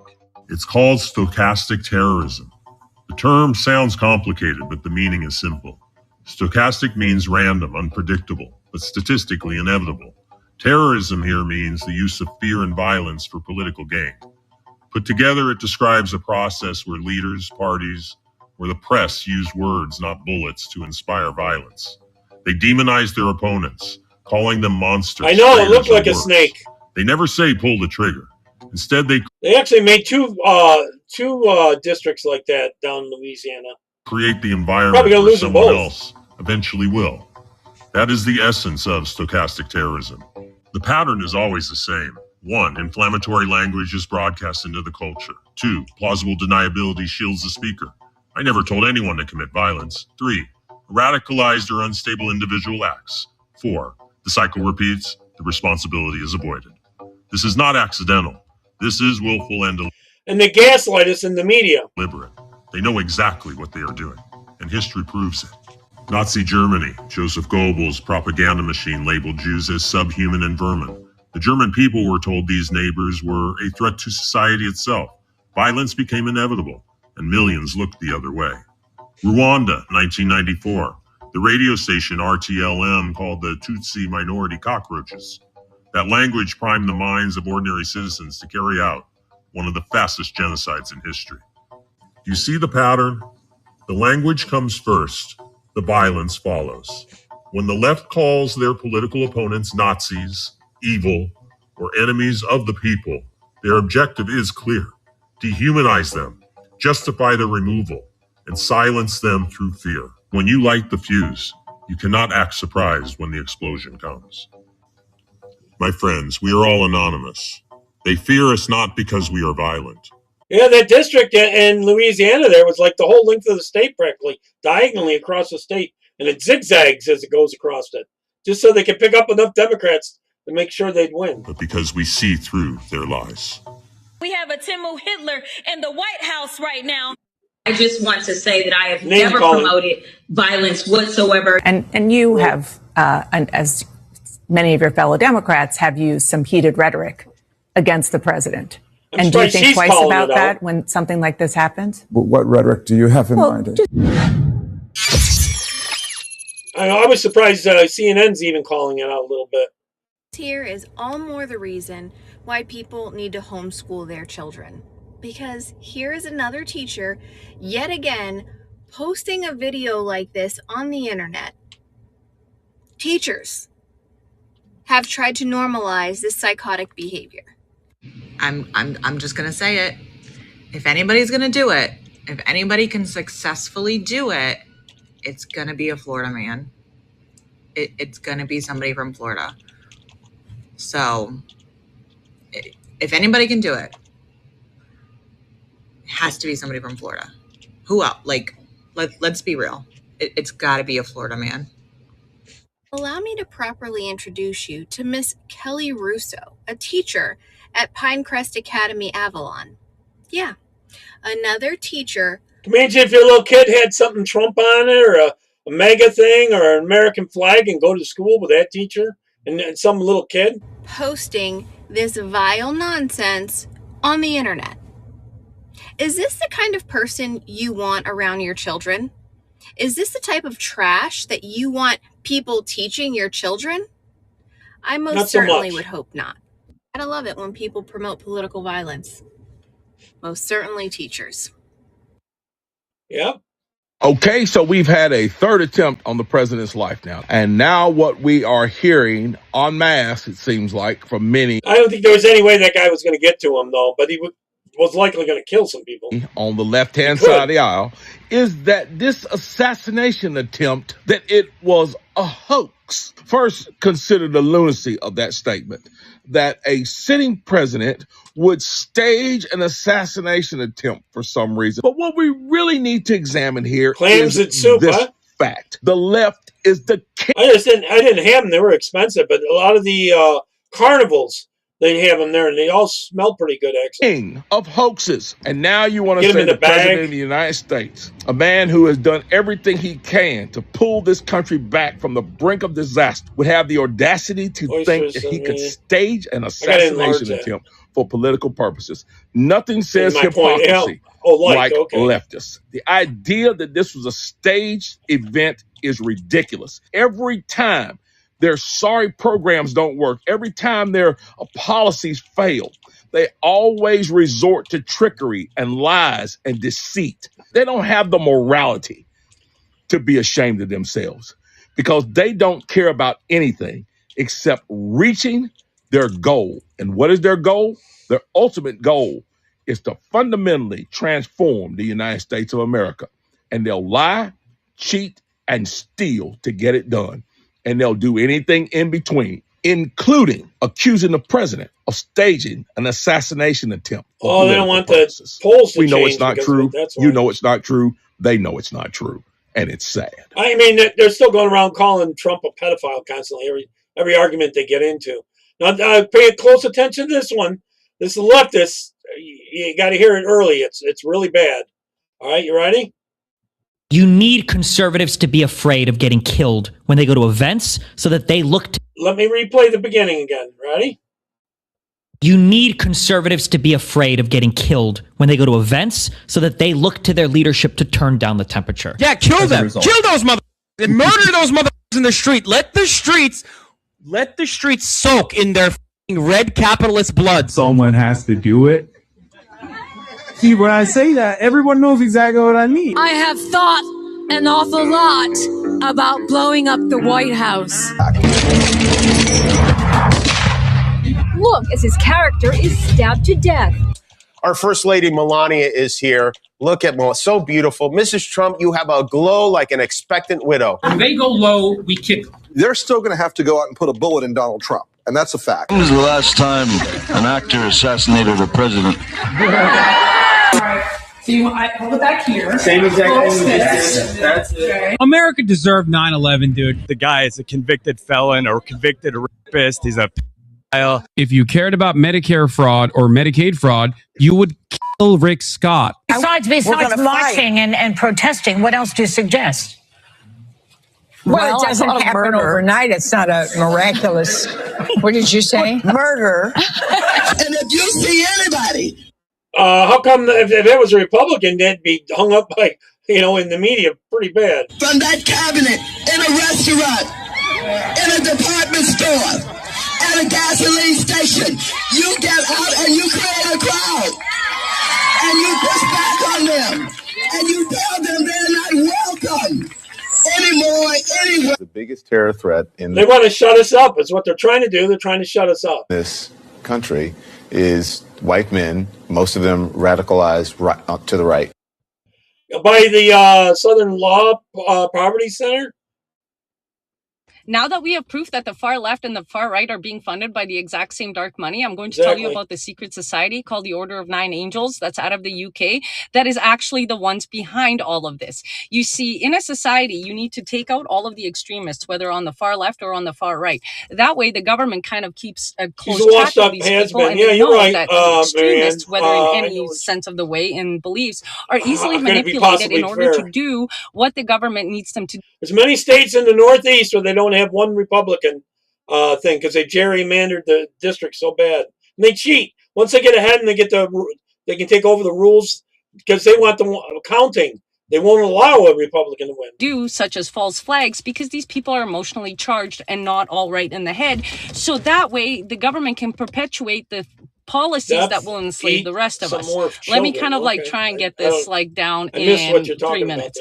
So the Southern Poverty Law Center in the United States just got indicted on charges that they were basically money laundering people's money for funds, and also paying off far-right extremists such as the KKK and the National Nazi Party and so forth. Like, those guys that hide their faces and they carry flags and stuff.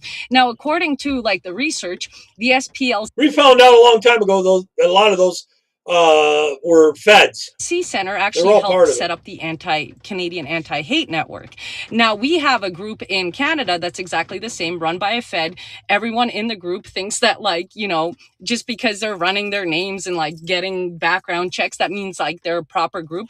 But what's actually happening is the government is taking all of the extremists within a population, isolating them from the rest, making them even more extreme so that they can be used for future false flags, because these people are really easily manipulated and also sold a very lie and a dream. And that way they can actually enact the things that they need to enact.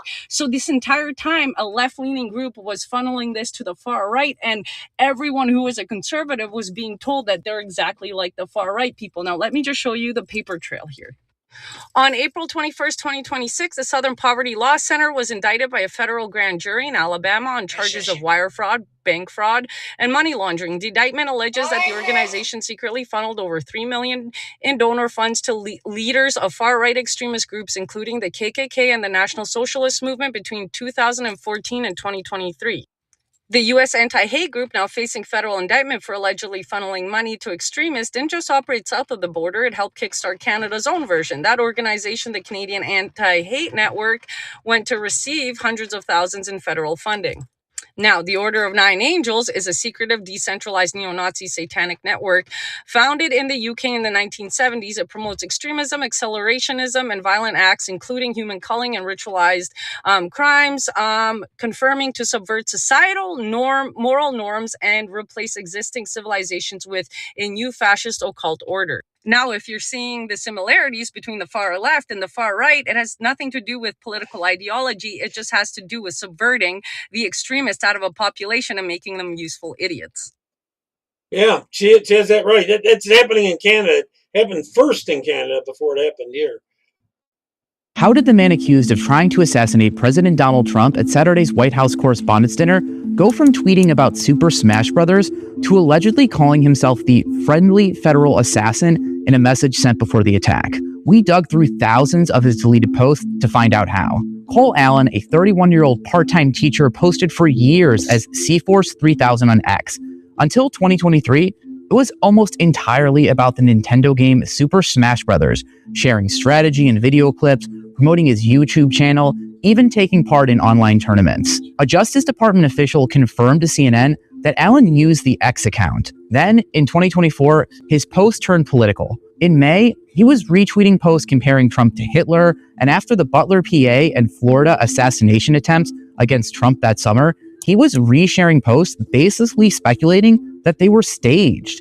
Archive posts are filled with reposts attacking Trump, questioning the 2024 election results, and expressing anger at the direction of the country. Then, days after the election, he quit X, leaving for bluer skies. He wrote, "I don't think there's much reason to be on here anymore." He moved to Blue Sky, an alternate to X, under the handle Cold Force, the same nickname he'd later used to sign his alleged statements before Saturday's attack. And on Blue Sky, his rhetoric escalated. His posts on Blue Sky were deleted, but we were able to review archive data and retrieve his posts. In a post archived in December 2025, he wrote, "Best time to buy a gun was days ago. Second best time is today." According to federal law enforcement investigators, he'd already legally bought a handgun and shotgun at that point. Last month, he wrote, "Put a traitor back in office, get treason." Roughly 6 weeks later, he boarded a train from Los Angeles to Washington and allegedly opened fire outside the White House Correspondents' Dinner before he was apprehended. He was later charged by federal prosecutors with attempting to assassinate the president and remains in jail. I don't know. I think they all need mental tests, I tell you that. Cole Allen was just another example of the radicalization of American citizens to turn them against themselves, their country, and their countrymen. This is because ever since 2008, when Obama showed up, there has been a concerted effort to destroy this country. He, Slim Slacks, Obama was the worst mistake this country ever made. He inserted words into the American lexicon with the Linguistics Circus Act, equity and inclusion and trans and bigot and xenophobe and racist and all these things we never really used, certainly not very often, came along with him. So that is where this thing started, and it has evolved into this thing that is known as elite capture. That is what happened with this Cole Allen. He's not stupid. He's not like these retarded, geriatric, useless old hags who leave the nursing home at 7 a.m. to go to the no brains rallies because they're paid by, no brains rallies. Singham, the communist who lives in China but pays for all the code pink shit here in America to destroy this country, because they're just not satisfied until they see America burning on its 250th anniversary. Yeah, Cole Allen was an engineer. He was a teacher. He was smart. He wasn't dumb. He was not retarded by any stretch of the imagination, but he was captured. He was brainwashed. This reminds me of the pandemic, where the most educated, the most credential class individuals were fooled with wearing 30 masks just to go outside. There were people who literally did not leave their house for 2 years because they were so scared of the COVID boogeyman. Oh my gosh, you're gonna just catch it and die. So they got 15 shots, 38 boosters, and they wonder why they got liver failure and all other kinds of things that are leading them straight to the grave. Anyway, my point is, these same individuals, they brutally screwed this dude along with many other American citizens, honestly. And it's very sad to watch because people are not thinking clearly. You are not using logic. I'll explain that. You're not using any logic. They shaved their heads, to get you like they did Cole Allen because they kept feeding him a steady diet of propaganda from the Jezebel whore, Sodom and Gomorrah media. Wasn't that right after they did buzz cuts and shaved their heads? It was right after Trump got reelected. Social media and all other manner of propaganda. They were trying to make themselves unattractive so they wouldn't end up having sex somehow. They thought they're going to get raped or something. I don't know. Or unattractive so they wouldn't have kids in Trump's world. What they're doing is conservatives are still having kids and they aren't. Of Trump is racist, Trump is Hitler, Trump is pedo, Trump is Epstein, Trump is, Epstein files. These same people who talk all this bullshit about Epstein files, how come y'all haven't said nothing about the literal release of the Hunter Biden laptop contents and the ugliness and the nasty videos with him and underage children? Why haven't y'all said nothing about that? It's on Marco Polo. Garrett Ziegler and that group put themselves at great risk publishing this. The dude who actually owned the pawn shop that Hunter Biden left the repair shop, where he left his laptops. Y'all need to remember that shit and how that. Surprised they didn't make him suicide himself. That went down. I guess we just all forgot about it.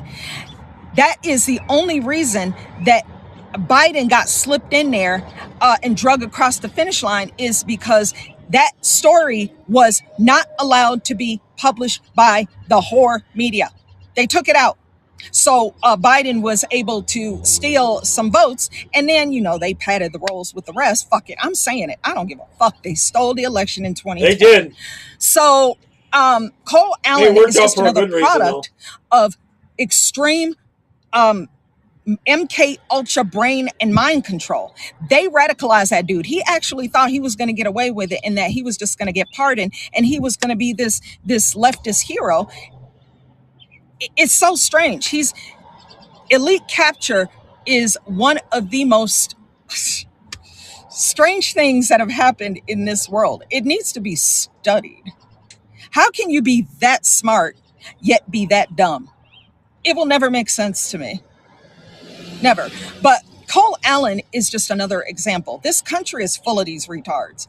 They are willing to sell their soul for nothing. The Democrats are not going to rescue him. They're not going to bail his ass out. He's going to sit in prison. Okay? But he should have known better. And we should have known better. I don't want to hear anything else about no Epstein files. Don't even try to tie it to Trump. That shit would have come out in 2016 if there were videos or emails or text messages or whatever. It would have come out. It would have come out. It ain't there, bro. It's 2026. It ain't there. That's 10 years of this shit. We're sick of it. I don't want to hear it no more. Until you start talking about the shit you can actually go on Marco Polo and see, don't talk to me about anything having to do with Epstein if you're trying to tie it to Trump. That shit don't work. They sold themselves to the devil, I think, myself. A lot of them on the left. Let me get this thing up there, and then I'll grab the next one. Let's jump on this one. Someone literally tried to call me out because I get EBT, but I drive a 2025 Benz. It's none of your business. She gets free food in this net. She doesn't think it's our business that she's got. She gets $2,700 a month. A month. How can you even eat that much? Someone literally tried to call me out because. And she's got a Benz car. I get EBT, but I drive. Sell your car to eat. A 2025 Benz. It's none of your business what I drive, and if I get EBT. Yes, I get $2,700 in food stamps, and I drive a 2025 Benz. Who cares? Because we're paying for it. And I'll be pulling out the EBT card from my Louis wallet. I'm just here living the life at your expense. Thanks, taxpayers. I just love being lazy. I love living off of others, and that's how I make my living. Food stamps, child support, you name it, I got it. Everyone has their own hustle, and this is mine. Kick her out on the street for a while, see what she thinks. With every single attempt on the president's life, people have said that the event was staged. Nope, not staged. Planned for by the person who was attempting to assassinate the president, but not staged for attention by the president. It's so weird to me because people keep on saying this, yet if the outcome had been different, people if they repeat it enough, people will believe it. Would have celebrated.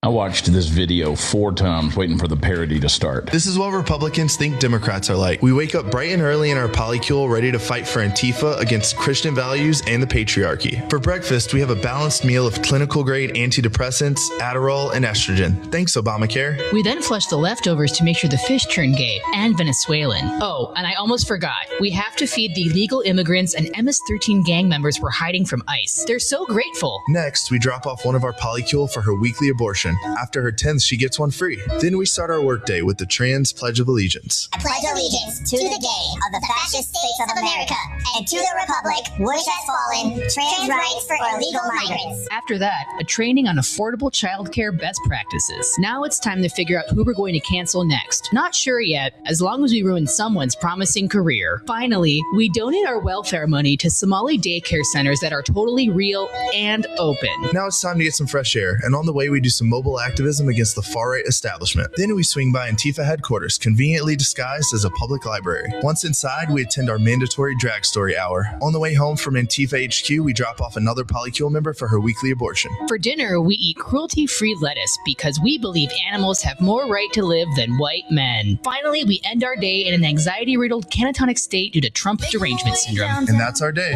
You wake up bright and early. Why you got to start this whole thing off with a pack of lies? And then you start your work day. Everything else about this video rings true about what we think about you. But work day? Okay. Probably too true. All right, this is supposed to be kind of humor, but it's kind of true, too, about starting a car and a tornado coming and all that. Watch this. Daddy, looking good. Granny, we gotta go. You think?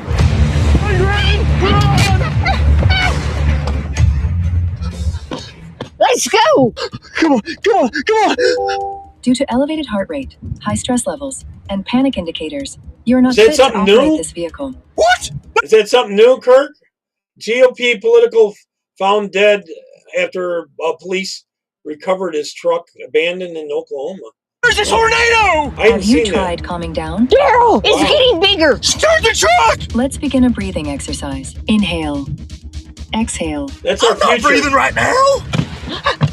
Daryl, do something. I'm trying! Analyzing driver condition. I've determined you. I know what you've determined, but you're wrong! I am never wrong. Whose bright idea was this? Your government's. Granny, I have a feeling we're not in America anymore. Got me laughing. Uh-oh.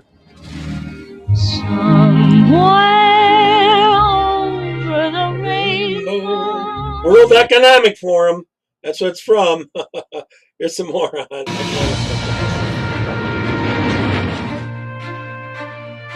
Babylon B. World peace has been declared, with peace treaties signed with the 8 countries left that America hasn't obliterated. San Francisco sure is clean and vagrant free. That's because all the homeless people had to get jobs or starve to death. Look, a rainbow! Wow! It's the symbol of God's promise to Noah and absolutely nothing else. What a great fully automatic rifle you got without needing a permit. Only problem is there are no criminals to shoot. Yeah.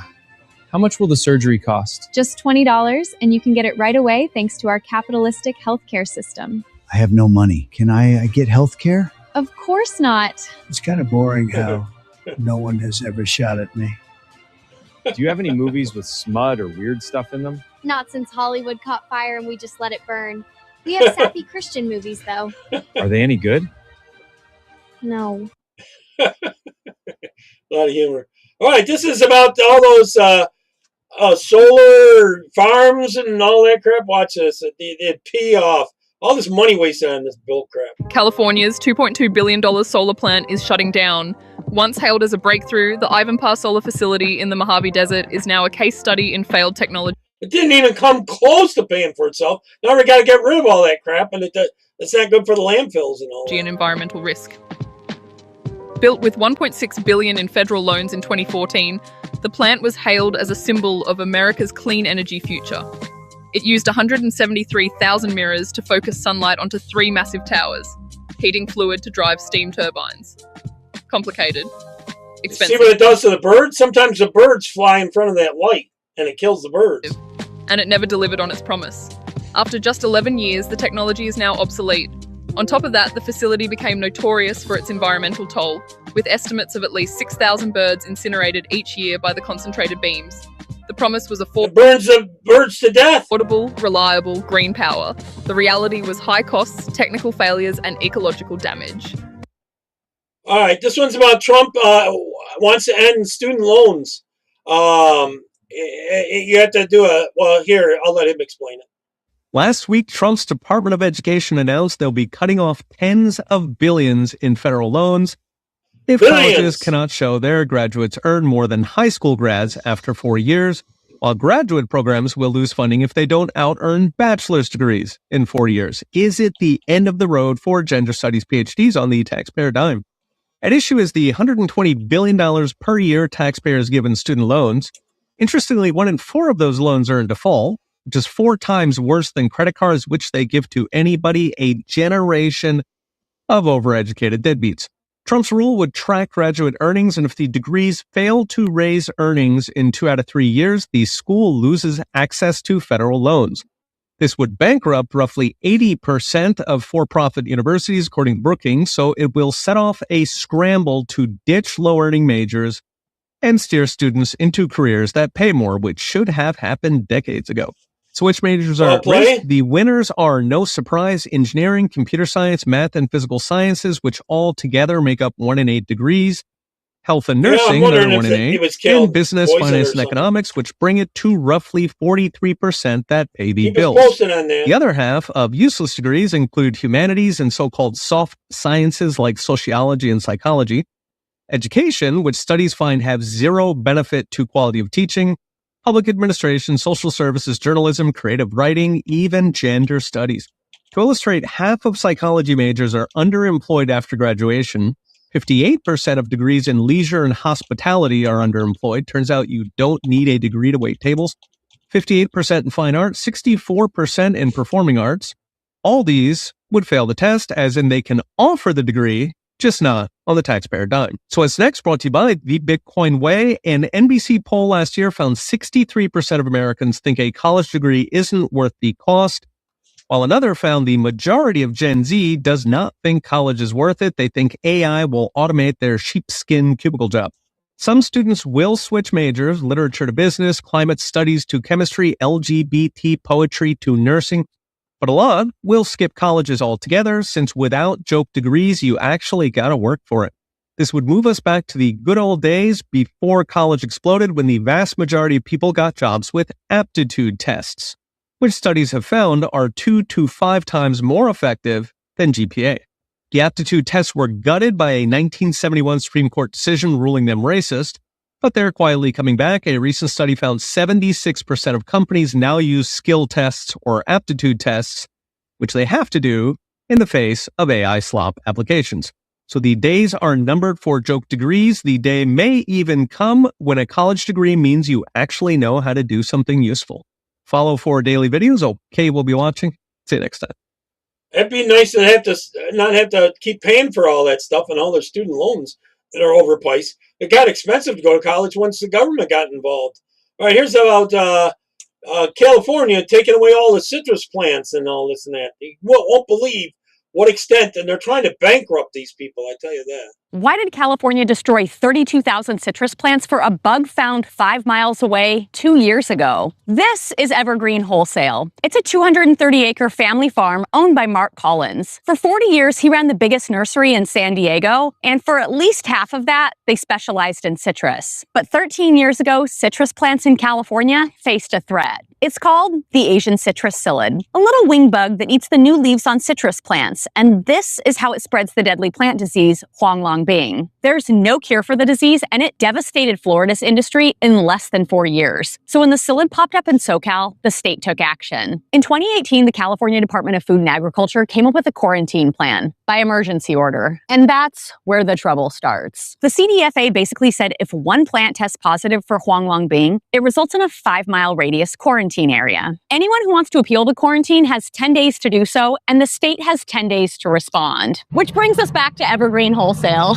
They knew this bug was coming, so 4 years ago started building these massive protective structures called ACP houses for their plants. And good thing they did, because 2 years later, the state found the bug at a small hobbyist nursery with less than 20 plants 5 miles away. The quarantine radius touched just a corner of Evergreen's property, and that didn't even have citrus plants. But to the state, it didn't matter. The plants needed to be destroyed. And the CDFA wouldn't just test for the disease because allegedly they didn't have money for it. To Mark, this made no sense. They sprayed their plants on a 90-day schedule per state protocol and even root drenched them. So the state backtracked and said put all 52,000 plants into an ACP house, but you can't sell them for 2 years. And then when you finally do, it can only be into a tiny quarantine area. This just wasn't feasible. If that happened, they'd be forced to lay off all 24 employees and go out of business. Instead, they'd put brand new plants in the ACP house and could be back in business by the following spring. They also filed multiple appeals, which took the state a year to respond. When they finally did, the judge ordered the state to remove all the citrus, even though the plants didn't even exist during the initial quarantine, and the state never found a psyllid on Evergreen's property. So about 25 state employees in a dozen vehicles came out and chopped all 32,000 plants to the ground and took the greenery, leaving Evergreen with the stumps, root balls, buckets, and mess. And then it rained. As the Evergreen team slowly pecked away at cleanup, the trees rooted through the buckets and plants regrew over a foot tall. So Mark called the CDFA, who came out again, now with 32 people and 15 trucks. For 4 days, they tore apart buckets, dumped dirt on the ground, blew out the irrigation system, and contaminated the aggregate. But hey, at least this time they took the roots. Mark is now facing $3 million in losses, which the state doesn't plan to pay. But because he's so much of a fan of individual rights, he's now going to slug it out with them in federal court. So if the state didn't have money to test his plants, how did they have money to destroy them? Twice.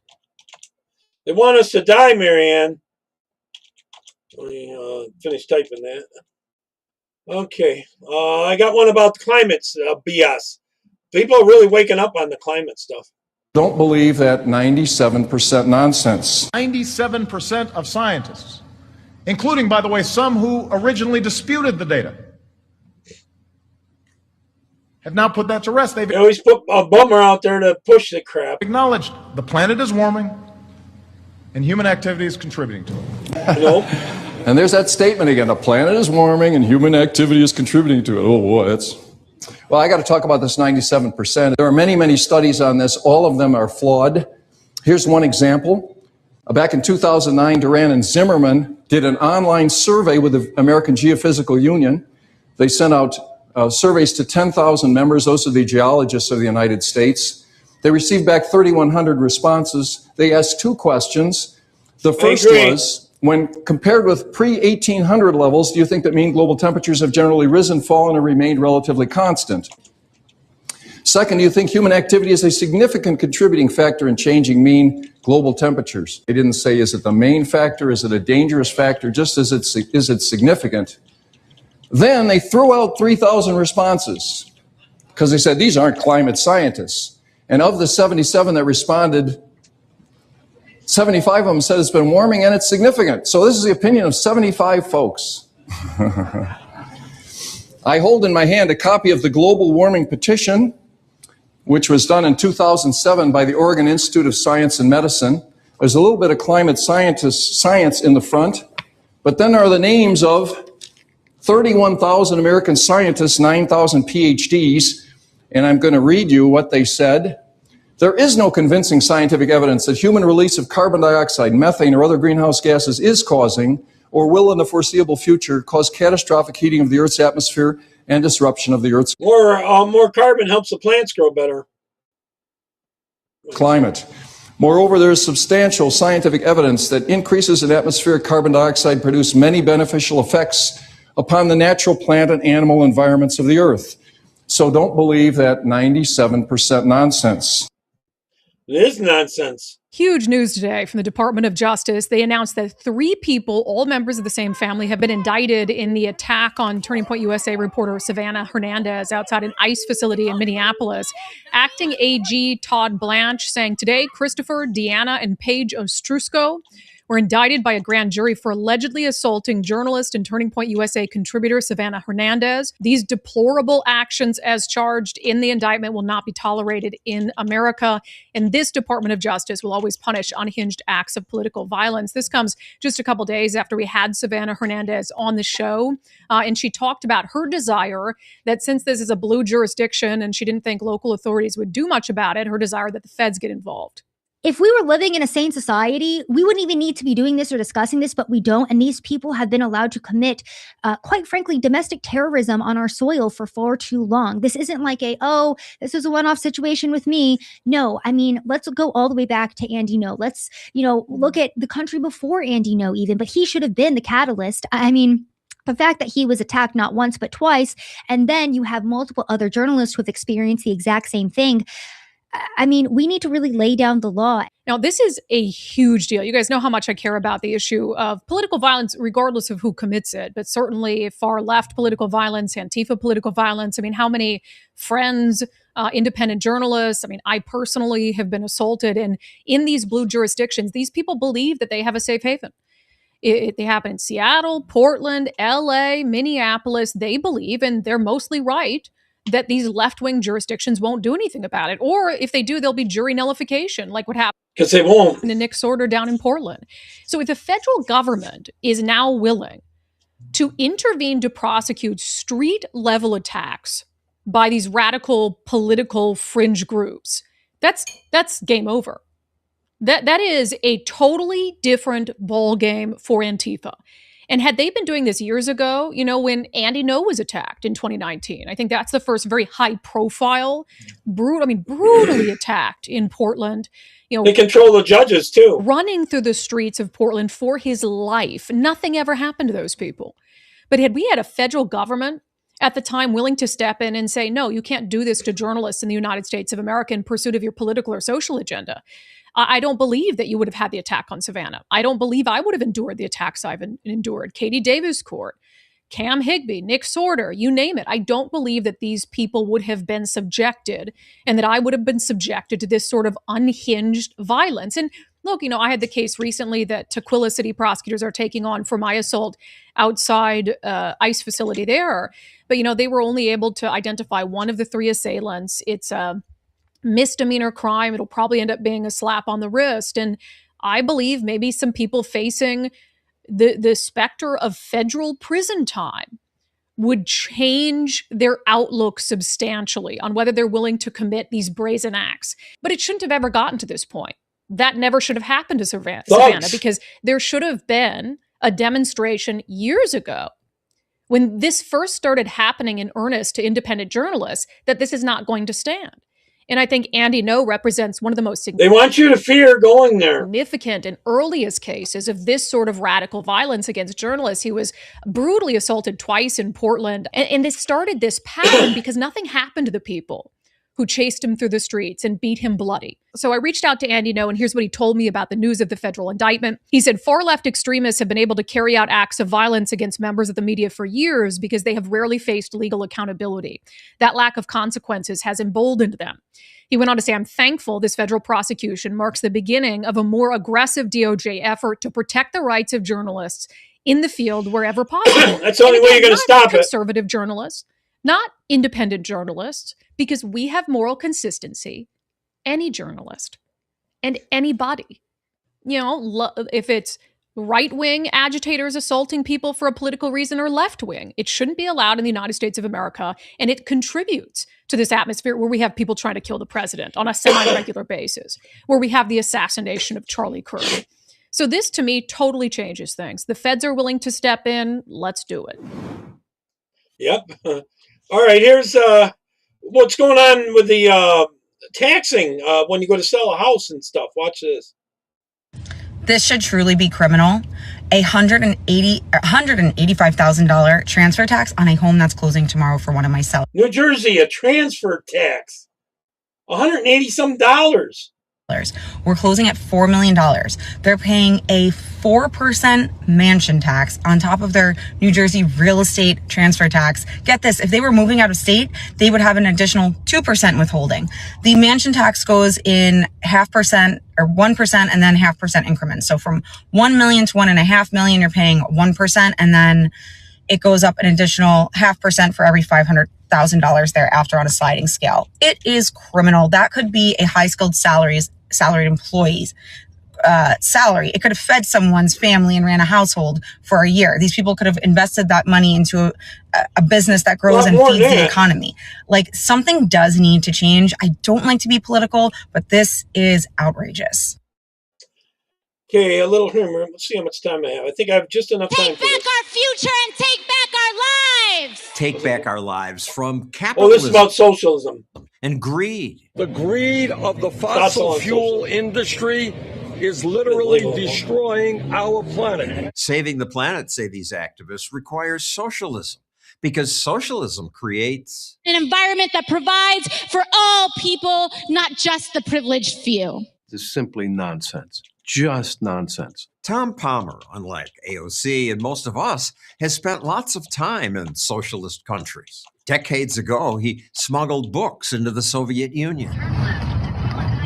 More recently, he's been driving in supplies for Ukraine. What he's seen convinces him that AOC and Bernie and these protesters are just wrong about what's green. We tried socialism, so we ran the experiment. It was a catastrophe. Worst environmental record on the planet. In China, socialist leaders noticed that sparrows ate valuable grain. So they launched a campaign encouraging people to kill every sparrow. Billions of birds were killed. It was insanity. People banged pans and blew horns, scaring the birds into staying in the air for longer than sparrows can tolerate. These poor birds were exhausted and died and fell from the skies. Officials with guns shot the birds. You look at the people who were chasing down and killing the sparrows in the old films, they were into it. If you failed to show enough enthusiasm for the socialist goals of the party, you are going to be in trouble. The party's campaign succeeded. People killed nearly every sparrow. But all it takes is 2 minutes of thinking to figure, wait a minute, who's going to eat all the bugs? Without the birds, insects multiplied. and destroyed more crops than the sparrows had. People starved as a consequence of that. People confuse socialism with just a nice government or a government that's sweet or made up of my friends. In reality, socialism means central planning. Over time, that ends badly. What AOC wants to do is basically give the Pentagon or similar agencies control over the entire society. And she thinks that's going to turn out well. It's a joke. China's central planners keep making mistakes. Many bodies of water are bright green because fertilizer runoff created algae blooms. It kills everything. Socialism creates pollution wherever it's been tried. We see it in China. And we saw it in Soviet Russia. Stalin needed cotton for the army. He decided it should be grown in a dry area.